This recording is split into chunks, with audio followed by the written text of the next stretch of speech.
Sunday afternoon. So இந்த basket வந்து பார்த்திங்கன்னா கண்ணன் டிபார்ட்மெண்டல் ஸ்டோரில் 3 செட் வந்து 99 ருபீஸ்க்கு வந்து கிடச்சிச்சு. நம்ம வெஜிடபிள் வாஷ் பண்ணவும் நான்வெஜ் வாஷ் பண்ணவும் ஒரே பேஸ்கெட்டாக யூஸ் பண்ணாமல் தனித்தனியாக யூஸ் பண்ணிக்கலாம் அப்படின்னு சொல்லிட்டு வாங்கிட்டு வந்தாச்சு.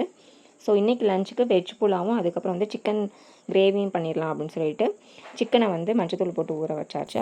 வெஜ் புலாவுக்கு தேவையான இந்த காய்கறியெல்லாம் எடுத்து நல்லா வாஷ் பண்ணி கட் பண்ணி வச்சாச்சு.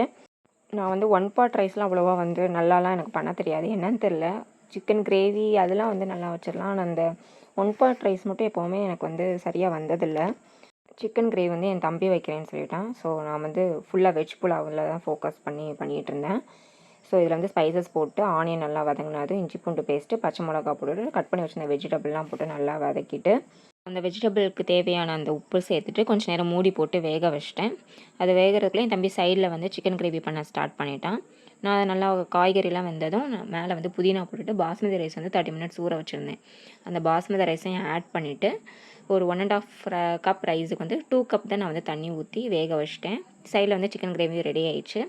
அப்புறம் புலாவும் ரெடி ஆயிடுச்சு. ஓப்பன் பண்ணி பார்த்தா டெக்ஸ்டர்லாம் வந்து நல்லா தான் வந்துருந்துச்சு. பட் டேஸ்ட்டு தான் கொஞ்சம் கம்மியாக இருந்துச்சு. இஞ்சி பூண்டு பேஸ்ட்டு கம்மியாக போட்டேன் போல், ஏதோ சமாளித்து சாப்பிட்டாச்சு.